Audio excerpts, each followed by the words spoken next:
Hello friends, आज आपण बघणार आहे द अनसिंकेबल शिप, न बुडणारी जहाज. On 10th April 1912, the largest luxury ship in the world set sail from Southampton in the England to New York. 10 April 1912 या दिवशी एक मोठी लक्झरी म्हणजे ऐश आराम असलेली चैनीची वस्तू पुरवणारी अशी एक मोठी जहाज, जगामधली सर्वात मोठी जहाज ही साऊथ एम्प्टन या इंग्लंडमधल्या शहरापासून न्यूयॉर्ककडे चालली होती. She was called the Titanic आणि तिचं नाव होतं Titanic. The word Titanic means huge.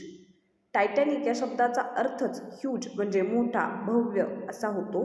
This was her maiden voyage, that is her first voyage. आणि हा तिचा पहिला प्रवास होता किंवा हा तिचा पहिला प्रवास आहे असं आपण म्हणू शकतो. She set out to cross the Atlantic Ocean and she carried more than 2,000 passengers. ती जहाज पूर्णतः तयार होती अटलांटिक महासागराला ओलांडण्यासाठी, जिच्यामध्ये 2,000 प्रवासी बसले होते. The Titanic was like a floating town. Titanic ही जहाज इतकी मोठी होती, त्याच्यामध्ये इतके लोक बसले होते की जणू काही ती चालती फिरती किंवा तरंगणारी असा एक शहरच बनली होती. Everyone called the Titanic the finest ship. सर्वजण टायटॅनिकला उत्कृष्ट जहाज म्हणून ओळखत होते. She was as tall as a building with 15 storeys. ती इतकी उंच होती की जणू काही तिच्यामध्ये 15 स्टोरीज होते. स्टोरीज म्हणजे मजले. टायटॅनिकमध्ये 15 मजले होते. Inside, she was like a large hotel with grand staircase, dining rooms, shops and swimming pools. आणि आतल्या बाजूने ती जणू काही एखादं हॉटेलच असल्यासारखी होती की ज्याच्यामध्ये भव्य अशा स्टेअरकेस म्हणजे भव्य अशा पायऱ्या होत्या, मोठे डायनिंग रूम होते, शॉप म्हणजे दुकाने पण होती आणि स्विमिंग पूल्स होते. Everyone thought that the Titanic कुड नेव्हर सिंक. प्रत्येकाला वाटायचं की टायटॅनिक ही कधीही बुडणार नाही. They called her the unsinkable ship. आणि लोक तिला अनसिंकेबल शिप म्हणजे कधीही न बुडणारी जहाज म्हणून ओळखू लागले होते. द शिप्स बिल्डर वर so sure of this that they put only a few life boats on the ship. Titanic जहाज ज्या लोकांनी बनवली त्यांना टायटॅनिकवरती एवढा विश्वास होता की टायटॅनिकमध्ये असणारे लाईफ बोट जे होते ते त्यांनी फारसे घेतले नव्हते, कारण त्यांना याची खात्री होती की टायटॅनिक ही न बुडणारी, कधीही न बुडणारी जहाज बनणार आहे. लाईफ बोट म्हणजे मोठ्या मोठ्या जहाजांवरती काही छोट्या बोट कॅरी केल्या जातात की जेणेकरून काही संकट आलंच तर मोठ्या जहाजेमध्ये असणारे लोक हे छोट्या जहाजेमध्ये त्या लाईफ बोटमध्ये बसवून त्यांना सुरक्षित ठेवता येतील. म्हणजे त्या बोटीने थोडक्यात लोकांचं जीवन वाचवलं जातं, म्हणून तिला लाईफ बोट असं नाव दिलेलं आहे. The journey was very comfortable. लोकांचा प्रवास हा अत्यंत आरामदायक होता. द पॅसेंजर्स वर प्राऊड बिकॉज दे वर travelling in the best ship in the world. प्रवाशांना अत्यंत अभिमान वाटत होता कारण ते जगामधल्या सर्वात उत्कृष्ट अशा जहाजेमधून प्रवास करत होते. They felt safe. त्या सर्वांना सुरक्षित असल्यासारखं वाटत होतं. Then came the night of 14th April. The sky was clear and the sea was calm. आणि त्यानंतर 14 एप्रिलची रात्र आली. आकाश अतिशय स्वच्छ दिसत होतं आणि समुद्र हा शांत होता. मेनी ऑफ द पॅसेंजर्स वर अस्लीप. खूप सारे पॅसेंजर्स म्हणजे जास्तीत जास्त प्रवासी हे झोपलेलेच होते. Captain Smith knew that there were icebergs nearby, so he told a man to keep a watch from the top of the ship. Captain Smith जे होते त्यांना माहीत होतं की इथून जवळपासच एक आईसबर्ग आहे.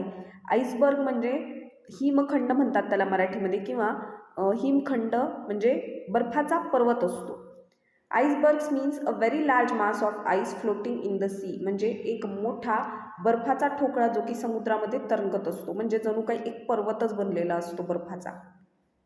तर तो जवळच आहे याची माहिती स्मिथ यांना होती. So he told a man to keep a watch from the top of the ship. त्यामुळे त्यांनी एका व्यक्तीला अगदी शिपच्या वरच्या बाजूवरून त्या आईसबर्गवरती लक्ष ठेवायला सांगितलं होतं. Suddenly at 11:40 PM the man सॉ समथिंग. अचानक रात्री 11:40 मिनिटांनी त्या व्यक्तीला काहीतरी दिसलं. He grew cold with fear. तो भीतीने थंड झाला. A huge iceberg stood right in the path of the Titanic. एक भव्य मोठा असा हिमखंड म्हणजे हिमाचा पर्वत त्यांच्या समोर टायटॅनिकच्या रस्त्यामध्ये उभा होता. Iceberg he yelled. तो मोठ्याने ओरडला, आईसबर्ग.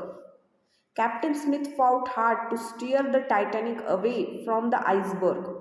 स्टिअर म्हणजे टू टर्न म्हणजे वळवणे. कॅप्टन स्मिथ यांनी खूप जास्त प्रयत्न केला आईसबर्गपासून टायटॅनिकची दिशा वळवण्याचा. But the ship changed direction slowly and her side scraped the mountain of ice. पण टायटॅनिक तिची दिशा अत्यंत हळुवारपणे बदलत होती आणि त्यामुळे स्क्रॅप म्हणजे scratches deep against a rough surface. एखाद्या खडबडीत अशा पृष्ठभागावरती खोलवरती स्क्रॅच जाणे. टायटॅनिकच्या एका बाजूने त्या आईसबर्गला जाऊन धडकल्यामुळे त्या आईसबर्गच्या खडबडीत भागावरती एक स्क्रॅच पडला. A shower of ice fell onto the deck and the iceberg cut holes along the ship's sides. आणि त्या शिपच्या डेकमध्ये म्हणजे टायटॅनिकच्या डेकमध्ये, डेक म्हणजे समुद्रावरती वरच्या बाजूला, समुद्राच्या पुढच्या बाजूला फोर म्हणतात आणि फोर डेक म्हणजे समुद्राच्या पुढची जी उभी राहण्यासाठी जागा असते, रिकामी जागा, तिला डेक म्हणतात. समुद्राच्या पुढच्या जागेवरती बरोबर त्या आईसबर्गचे खूप सारे बर्फाचे तुकडे पडले आणि आईसबर्गने शिपची जी एक साईड होती तिला कट केलं आणि तिथे एक होल तयार झालं. Water began to pour into the lower decks. आणि त्यामुळे पाणी जे होतं ते टायटॅनिक शिपच्या आतमध्ये जायला लागलं. Most passengers heard nothing and slept on. त्यातल्या बऱ्याचशा प्रवाशांना काहीसुद्धा ऐकू आलं नाही आणि ते तसेच झोपलेले होते. Captain Smith and his crew कुड not stop the water flooding through the ship. Captain Smith आणि क्रीव म्हणजे समुद्रावरती ज्या जहाजात जातात त्याच्यामध्ये काम करणाऱ्या सगळ्या टीमला क्रीव असं म्हणतात. तर कॅप्टन स्मिथ आणि त्यांची क्रीव जी होती त्यांनी जहाजेमध्ये येणाऱ्या पुराला रोखण्याचा खूप प्रयत्न केला पण ते शक्य नव्हतं. They knew the Titanic was in a great danger. त्यांना समजलं होतं टायटॅनिक आता एका भयंकर संकटात सापडलेली आहे. The unsinkable ship was sinking. कधीही न बुडणारी जहाज आता बुडायला लागली होती. At 12:15 AM captain Smith sent urgent messages on the ship's radio asking for help. रात्री 12:15 म्हणजेच पहाटे 12:15 कॅप्टन स्मिथ यांनी अत्यंत अर्जंट असे मेसेजेस पाठवले रेडिओवरून. काय होते ते message? Help, Titanic sinking, come quickly. म्हणजे मदत, टायटॅनिक बुडते आहे आणि लवकर या असे मेसेज त्यांनी पाठवले होते रेडिओवरून. Then he ordered the crew to wake all the passengers up. त्यानंतर त्यांनी त्यांच्या क्रीवला म्हणजे त्यांच्या टीमला ऑर्डर दिली की त्यांनी सर्व प्रवाशांना झोपेतून उठवावं. A ship called the California was only 20 miles away but she did not receive Titanic's message.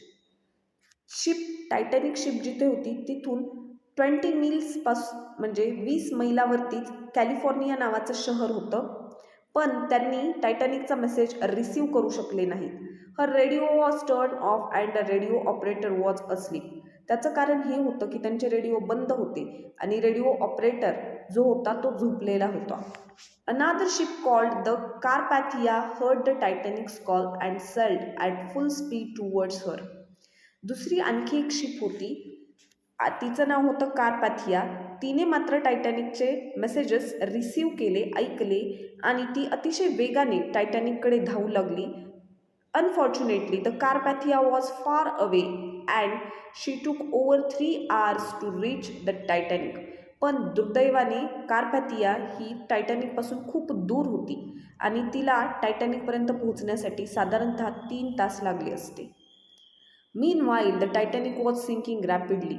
आणि याच दरम्यान टायटॅनिक अतिशय वेगाने बुडत चालली होती. The crew lowered the life boats into the sea but there was only enough space in the boat for a few 100 passengers. त्यानंतर त्यांच्या ज्या लाईफ बोट होत्या टायटॅनिकमधल्या त्या लोकांच्या सोयीसाठी सुरक्षिततेसाठी वापरल्या जाऊ लागल्या. पण त्या लाईफ बोटवरती असणारी जागा ही पुरेशी असते, त्याच्यामध्ये खूप जास्त लोक बसू शकत नाहीत. आणि त्यांनी आणतानाच लाईफ बोट अत्यंत कमी आणल्या होत्या, कारण त्यांच्या क्रीवला किंवा त्यांच्या बिल्डर्सला हा आत्मविश्वास होता की टायटॅनिक कधीही बुडणार नाही. The Titanic had more than 2000 people on board. टायटॅनिकच्या बोर्डवरती साधारणतः 2000पेक्षा जास्त लोक होते. The ship began to tilt into sea. ती टायटॅनिक जहाज ही समुद्रामध्ये तिरकी व्हायला लागली होती. People began to jump from the decks into the ice cold water. Atlantic महासागर हा अतिशय थंड महासागर आहे, कारण त्याच्यामध्ये पाण्याचा पण बर्फ बनतो. आणि अशा बर्फाळ प्रदेशामध्ये म्हणजे बर्फाळ समुद्रामध्ये या लोकांनी डेक्सवरून जहाजेच्या डेकवरून म्हणजे जहाजेच्या वरच्या भागावरून डायरेक्ट थंडगार समुद्रामध्ये उड्या मारल्या होत्या. With its light still shining the Titanic stood upright for a few minutes. टायटॅनिकची लाईट ही चमकतच होती काही काळ, आणि अशाच पोझिशनमध्ये अगदी सरळ ताट अशी काही मिनिटासाठी टायटॅनिक उभी राहिली. Then at 2:20 AM on 15 April she vanished into the sea. यानंतर 2:20 पहाटे 15 एप्रिलच्या दिवशी ती समुद्रामध्ये गायब झाली. About 1500 people drowned. जवळपास 1500 म्हणजे 1500 लोक त्याच्यामध्ये बुडाले. Captain Smith and most of his crews went down with the ship.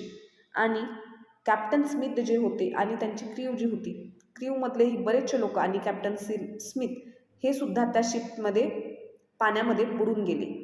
The Carpathia arrived at 3:40 AM. The ship's crew found the life boats and saved the 700 peoples in them. Carpathia त्यानंतर पहाटे 3:40 पोहोचली. The ship's crew found the life boat and saved 700 people in them. त्यानंतर त्यांनी त्यांच्याकडे असलेल्या life बोट्सचा use करून 700 लोकांचा जीव वाचवला. They also found chairs and pieces of wood floating on the water. त्यांना त्या समुद्रामध्ये खुर्चीचे आणि लाकडाचे काही तुकडे पाण्यावरती तरंगताना दिसले. But almost all of the people in the water had drowned or died of cold. पण त्या समुद्रामध्ये पडलेले बरेचसे लोक हे थंडीने आणि बुडून मेलेले होते. The Carpathia was too late to save them. कार्पाथियाकडून त्यांना वाचवण्यासाठी खूप उशीर झाला होता. The sinking of the Titanic made people think harder about the safety of passengers on ship. जहाजावरती जाणाऱ्या प्रवाशांच्या सुरक्षिततेसाठी विचार करण्यासाठी या टायटॅनिकने आता लोकांना भाग पाडलं होतं. They asked why ships carry such a few life boats. आता हा प्रश्न पडला होता की अशा मोठ्या जहाजांमध्ये म्हणजे टायटॅनिकमध्ये इतक्या कमी लाईफ बोट्स का होत्या. And why they turn off their radios. आणि आजूबाजूचे ज्या काही शहरं असतील म्हणजे जे जसं की कॅलिफोर्निया पाहिलं आपण 20 मिल्स अवेच होती, पण तिचा रेडिओ ऑफ होता. तर रेडिओ ऑफ का असतात हा एक क्वेश्चन पडला होता यानंतर. In 1913 it was decided that all ships must have enough room in their life boats to carry everyone on boat. यानंतर असं निश्चित करण्यात आलं की सर्व जहाजांवरती त्यांच्या लाईफ बोटींवरती प्रवाशांसाठी पुरेशी जागा असली पाहिजे. It was also decided that ship must keep their radios working every hour of the day and night. आणि यानंतर हे सुद्धा निश्चित करण्यात आलं की दिवस आणि रात्र कोणत्याही वेळी जहाजावरील रेडिओ हे ऑनच असले पाहिजेत. In 1985 scientist sent a submarine to look for the wreck of the Titanic. यानंतर 1985 साली सायंटिस्ट लोकांनी म्हणजे शास्त्रज्ञांनी ती बिघडलेली टायटॅनिक पाहण्यासाठी एक पाणबुडी पाठवली होती. They found the ship lying in 2 pieces on the ocean floor at the depth of around 4000 meters 13,000 feet. त्यांना ती शिप समुद्राच्या तळाशी पडलेली सापडली, जी 4000 मीटर म्हणजेच 13,000 फूट खाली पडली होती समुद्राच्या तळावरती. लॅटर दे टूक photographs of wreck and brought small parts of it to the surface of water. यानंतर त्यांनी त्या बुडलेल्या टायटॅनिकचे फोटोग्राफ्स काढले आणि तिचे काही बिघडलेले किंवा तुटलेले असे जे तुकडे होते ते घेऊन ते पाण्याच्या वरती आले, पृष्ठभागावरती आले. There are many stories of bravery on that terrible night in April 1912. April महिन्यामध्ये 1912 साली घडलेल्या या घटनेमध्ये खूप साऱ्या शूर लोकांच्या कहाण्या आहेत. In 1998 the director James Cameron made famous film of the Titanic's maiden voyage.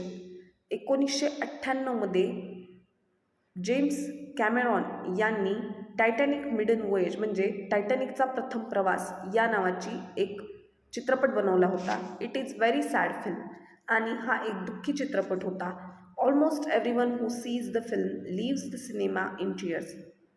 चित्रपट पाहणारा प्रत्येकजण जवळपास रडत रडतच सिनेमा सोडत होता. थँक्यू.